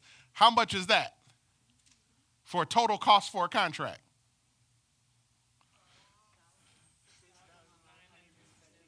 There you go. So if you got an extra 69 hondos sitting around, you can get one contract of move. Right? You can get one contract of move at 380 for June, which probably is a great deal unless the knife keeps falling. Right? And Condition is that the big boys have turned to, will eventually dump into that. well, the big boys are here. They're here, but what I'm saying is that in order for this to turn, Mm-hmm. we need them to be more focused. Yeah. I need for them to put some more money in there. Right, exactly. Right? That's what I'm saying. And so the question, this is why I'm not worried about even my call at 450. The reason why I'm not worried is because this is exactly where the big boys are. And a part of what we're seeing is a part of the result of being in February and the market cycles and all of that. But a huge part of it is, bless you, a huge part of it is profit taking. Because when a stock runs like Moo has done or like SanDisk has done, and then they're down $100, that's not something wrong with the stock. That's the big boys taking profit. Because they've made millions, and so now they're dumping stock and selling it, and then they're taking profit. And once they're finished dumping and taking profit, they're going to run it right back up again. The question is, when are they finished dumping? Right? That's what we don't know. Okay? Yeah, exactly. Right? And so, because that's what I would do. Right? If I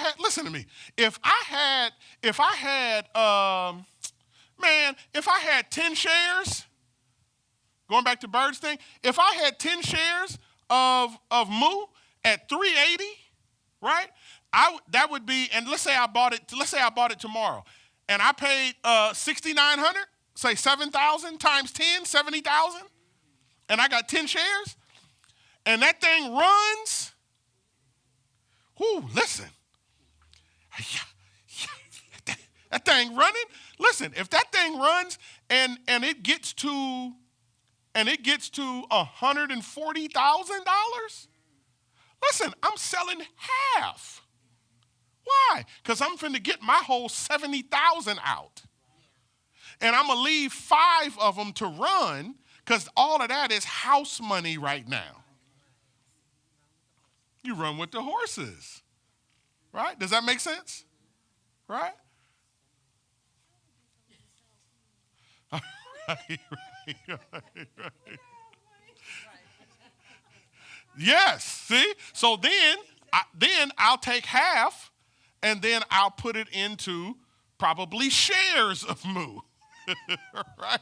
So now I'm playing the company on the options. The company is paying me for my option trade, and they're paying me to buy shares of it. Exactly. That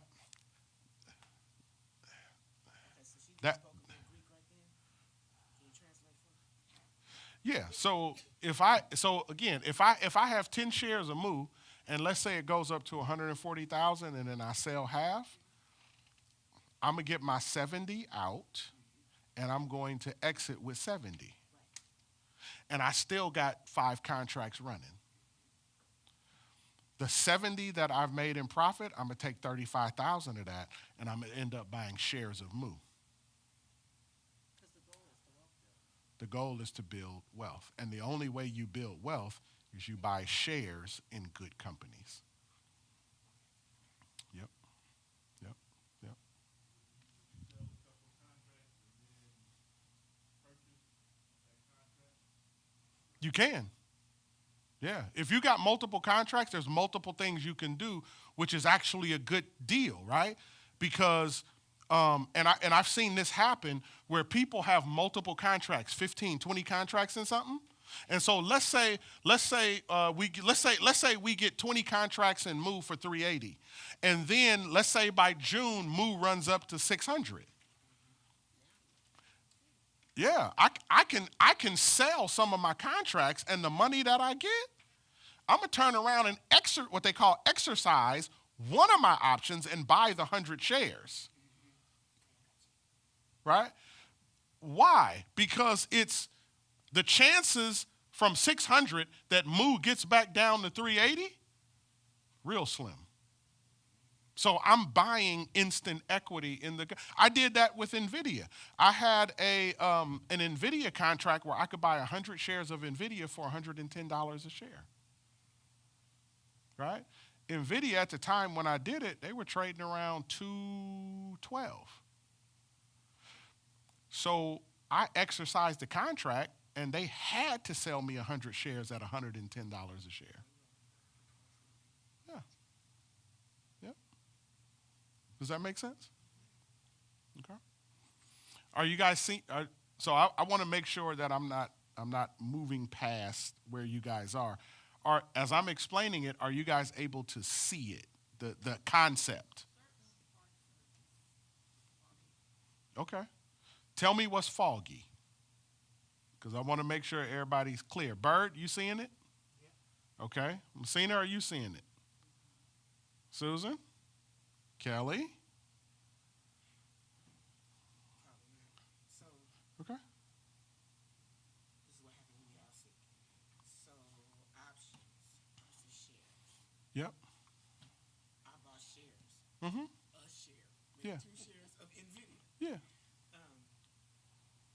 So it's just sitting there. I don't even look at it. Yeah. Because like right now it's red, but you told me I still have money, so okay. Mm-hmm.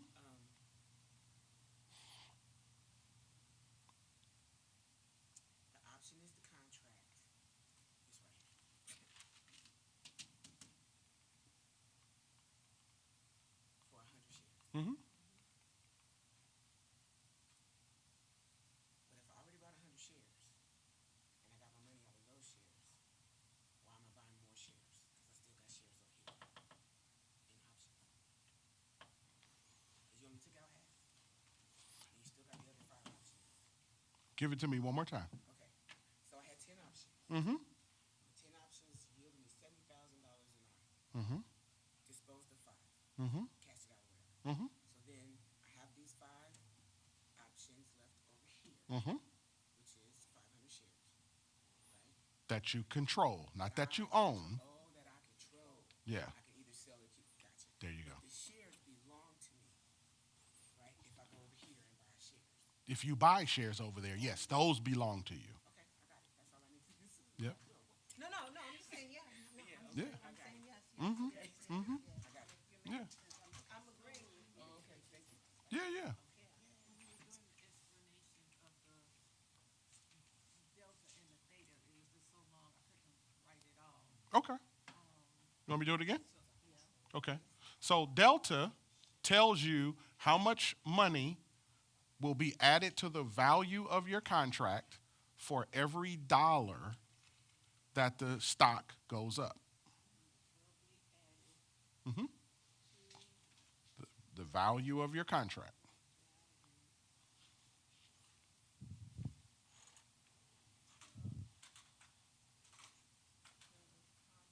Mm-hmm. For every dollar that the shares go up. Mm-hmm. Mm-hmm. Yep. I'll ask you for example that in a minute. And Mm-hmm. then theta was is the time decay. And Mm-hmm. what did you say? So the theta tells you how much your shares will go down given the amount of time you have left on the contract.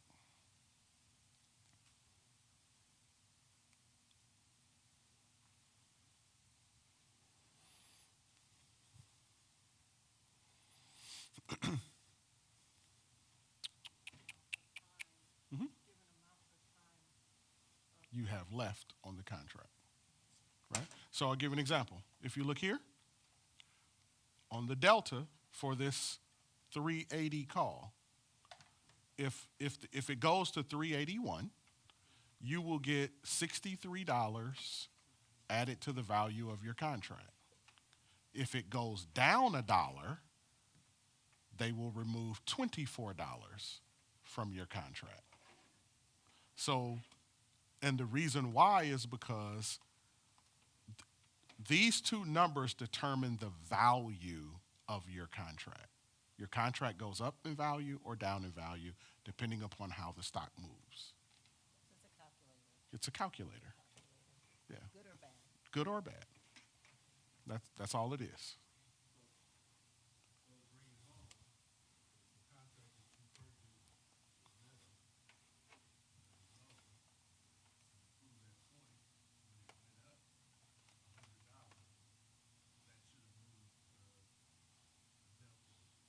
you. Yes. Yep. Yep. Yep. Yep. And so as it goes, the further you go up, the more the delta goes up and the lower the theta gets. Yep, it does that. Okay? When you're going down, the lower the delta gets, the higher the theta becomes. Okay?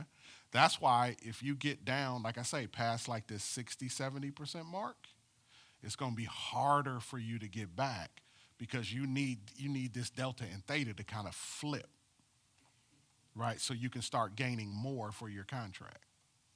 Does that make sense? So when Doug was asking you about 380 and you were saying that it would cost 69.70. Mm-hmm. Okay, and where you said that 370 is in the money. Mm-hmm. Wouldn't that cost you 74.75 or 7,475? For this one? Yeah, for the 370. Yeah, for the 370. Yep. With the 380. Yeah. See the difference in price? Yeah. This is why I want to get in the money. The difference in price is at 380, I pay $69.70 per share. But if I'm in 370, look how much it jumps up. 74. So you got to think of it this way. If I own the contract at 370, the worth of my contract, because I'm in the money, is far greater than the worth of a contract out of the money instantly. But you still pay 7,475. If I purchased it in the money, for sure. But I probably could have bought it yesterday down here or further, right? Because it was I probably could have bought it down somewhere down here. But the fact that it's in the money, I'm telling you, like, look at these prices, right? The further you get in the money, the more valuable that's why for me, I want to be in the money as fast as possible. Right? That's how you're going to make the most money. Does that make sense? Am I making sense, guys? Is this okay? So do you see the pieces? I'm learning, There you go. but each time you go over it, I gain more and more knowledge about this. Yeah. This stuff is not just easy to understand. This is like, It's not. it's a daily regiment for you to Yeah. understand. Yeah. For us. Yes. I'm not saying you, I mean me too. For us to understand these things. It's not instant. Not instant. Yep. And not only that, people pay thousands of dollars to learn this stuff. Right. Yeah. Exactly. And they be yeah. And they be sitting there looking at the people teaching it just like y'all looking at me. Like what? I'm just trying to be And a lot in the money. man. And a lot of them cats, they ain't got no patience. If you don't get it, you don't get it. Right? If you don't get it, you don't get it. Huh? And you gotta pay for it. So all right. So I'm gonna show you a cleaned up options chain. All right. Let's look at Micron. Boom. Is this cleaner?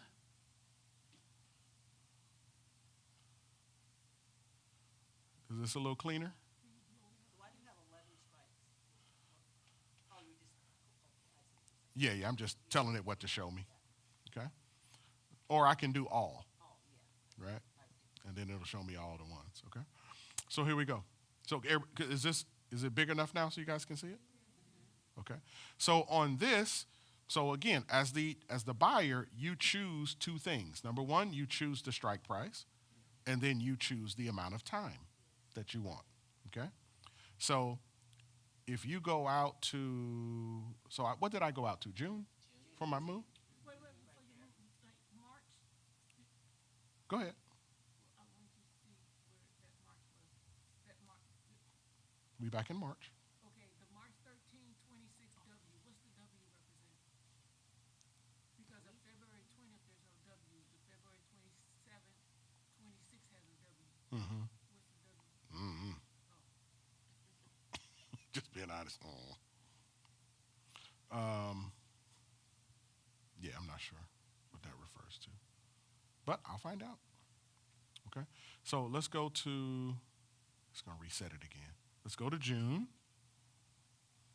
Okay, let's look at. Okay, I'm gonna have to do all because it ain't even showing me my 450. I'm so far down. Everybody laughing. Good Lord. Just laugh. At you, so we go ahead and just. We not laughing. Yeah. We don't even have any, yeah, all right, we don't even have any investments. All right, here we go. Okay, so there's my 450. Y'all see it? It's not in the money. It ain't nowhere near the money. Okay? Okay? in the second column right here. Okay. All right. So here we go. So we right here, 450, right? So my contract right now is only worth $44.80 after I paid 65. Okay? So I need that thing to turn. Right? I need somebody to go on and sing Fred Hammond. And around, and around, and around, and around. I need that thing. In the midnight hour, God's going to turn it around. It's going to work in your favor. Listen, I need that thing. I need that song to work. Yeah, I need that. So, okay, so now watch this. So this column here is what's called open interest. Okay? Open interest is how many contracts are actually out. Okay? So on my 450 call, there's 906 contracts that people have on this one trade. Okay? This column here is the volume, the daily volume. So 285 contracts were bought today on this same option. Are y'all with me? And what you'll see is that when you start going down the options chain and you start looking at different prices, like 520, 2,159 people think that thing going to 520 by June. And 32 people or 32 contracts went out today. 1,900 people think, I can't say people, 1,900 contracts are betting on the fact that it will get to 500 by June, 465 contracts went out today. So that keeps you whole. Sometimes. The question becomes, what's on the put side? Right? How many people think that thing ain't going up? Right? And so now here you have it. Right? So over here, you have 2,438 people who think that Moo is going back to $300. And 437 contracts went out for that today. Right? Yeah. Right? Well, so the reason I'm showing you this is not because I don't want you to think that looking at the open interest or the volume is going to tell you what's going to happen. All this does is tells you what the market sentiment is. It tells you how people are feeling and how people are thinking, right? But it doesn't tell you what's going to happen, right? The reality is at 370, 7,357 contracts are out with that. 7,547 went out today. So what's the last two columns? I can't see the Which ones? header, the last two on the right. These two? No, keep going, yep. What, nope, Go back to the number columns. Yeah, so what's the headers up at the top? Oh, this column is volume for the put side. And this column is open interest for the put side. Okay? I have a question about the 7,000. Mm-hmm. So if there are 7,300 contracts, Mm-hmm. but there are 7,500 bought today, Mm-hmm. aren't there 15,000 contracts? Yes, and that will show up tomorrow when the market opens. Over here, you'll see the 15,000 contracts that are opened at 370. So people went, and I know what happened. Moo was down more than $40, and it went below 370 today. So when it hit that below 370, everybody probably rushed in and bought. So then when it started coming back at the end of the day, all of these people are in the money right now. So they feeling pretty good about their choice. Well, you would have had to have come up with at least $7,200. So when do you buy? At what time? Is it a certain time of day that you have to go in You can buy any time the market's open. and that's like from 6 to Yeah, our market opens at 6:30, and it closes at 1. 1? Mm-hmm. You got between that time. Yep. Yep. Isn't it on East Coast time? It's on East Coast time. Okay, so it closes at 4:30. Yes. Oh, okay. Yeah, it opens at 9 to 4:30. Yep. Yeah. All right. Okay. All right. And so next time I'll take you guys into I'll show you guys an actual options purchase. So you'll be able to have at least an idea of if you're going to buy an option, what does it even look like? Right? And so again, last week and today, we're options and we just looking at concepts. I just want you to get the idea and the concept. I want you to marinate on it, think about it, think it through. Take the examples, remember the examples, kind of walk some stuff through in your mind. And I promise you, it's gonna make sense. Think of options like layaway. Think of it like that, right? Way back when there was Montgomery Wards Come on. And Sears. and Capwells. Can we do something like And buying open down to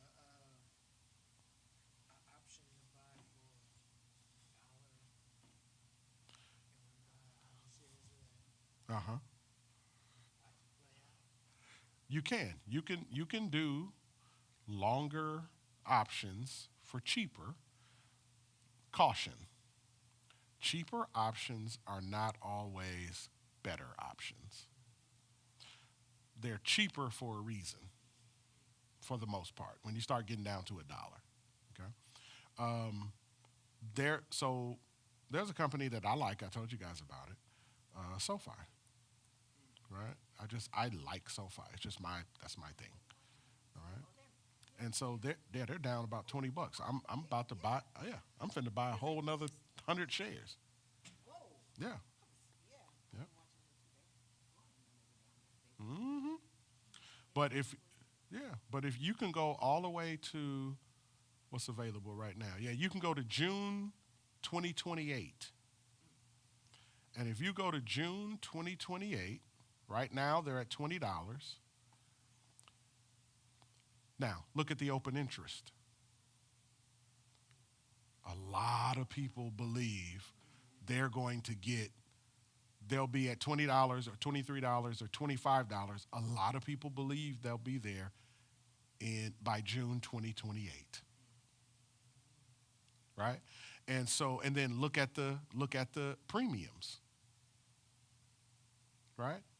So if you let's say you bought a $25 call, you would pay $735. And you got this call all the way till June 2028. At that point, you don't care what the market does. All you need is just for SoFi not to go out of business. That's 2028. Right? That's a long. Yeah, you can sell whenever you want. Yeah. But now you go out that long, what's going to happen is your theta, oh man, you don't even care. It's not even, that thing it don't even register at that juncture. So I'll give you an example.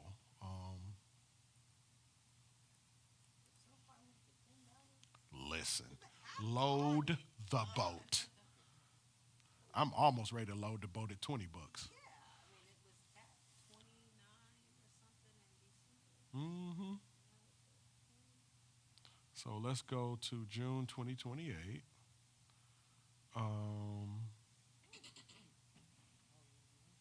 So look at June 2028 on a, where we at? Yeah, on a $23 call. Okay? So $23 call, June 2028. Look at your delta. It's the first one that's not highlighted. The first row that isn't highlighted. Right there. Yeah, right there. That's $23 strike. Okay, look at your delta. What's your delta? 76. So for every dollar, they're going to add $70 to the worth of your contract. That's a super high delta. But look at your theta. It's not even 3 cents. It's not even 3 cents. 3 cents would be 0.3. That thing is 0.00. Yeah. So if it goes down, it's hardly going anywhere. Right? And so for me, I hadn't even looked at this, but now that I'm looking at it, I might get one of them joints or 2 of them, 5 of them joints. Yeah. I may have to do that. Options right now? For 23 right now, the bid price is $770. So that would be $770.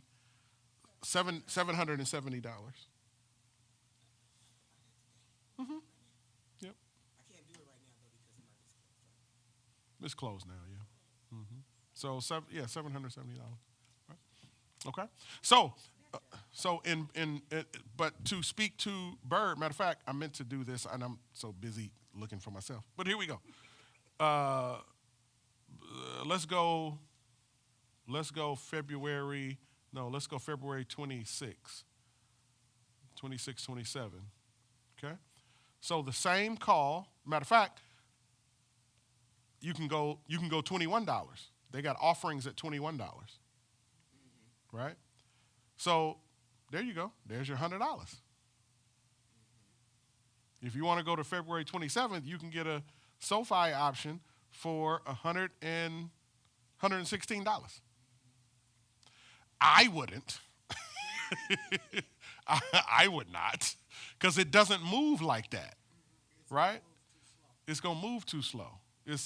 SoFi is not a. SoFi doesn't move in chunks. It's not a, $10, $30. It ain't that. It's 50 cents, $1,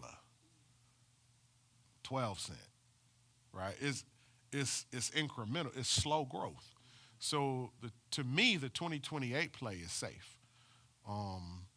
But yeah, February, no. Let's look at. Let's go January 2027. Let's take the rest of the year. So if you let's do a $22 call. That'll cost you $485. Right? So so now you're buying time for the whole year. And that's what I was telling you. The more time you buy, the more expensive the call. The more you buy a call that's in the money, the more expensive the call. Why? Because you're putting the odds in your favor. Whenever you put the odds in your favor, it costs you. Whenever you take the odds out of your favor, you get off cheaper. But it may not benefit you in the long run. Yeah. Like for instance, let me give an example and then I'll let y'all go. Let's go back to June 2028, right? So here we are, June 2028, right? So let's go. Watch this. Let's go to. Okay, they only got them out to $47.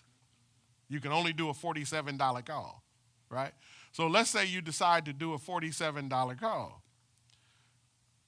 You only need to pay $350, right? Which is far different than $785. Why is it cheaper? Because $47 is way out of the money, and it's not as close to being in the money as the $20 or the $23 call. So the closer you get to in the money, the more money you pay because you're putting the odds in your favor. The further you get away, you don't pay as much, but it's riskier. Yeah, it's riskier. And not only is it riskier, your delta is not as high.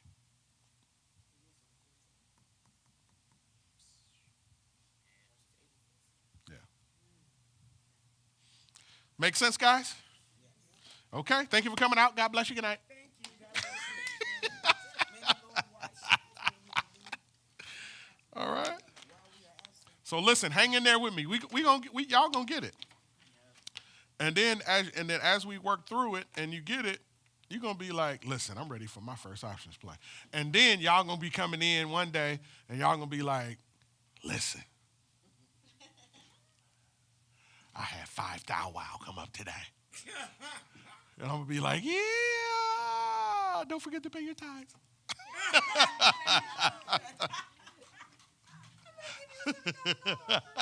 Right.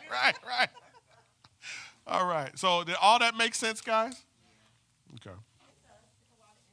Yeah, it's a lot to intake. Mm-hmm. Oh, yeah, I need to go to group chat too. Yes.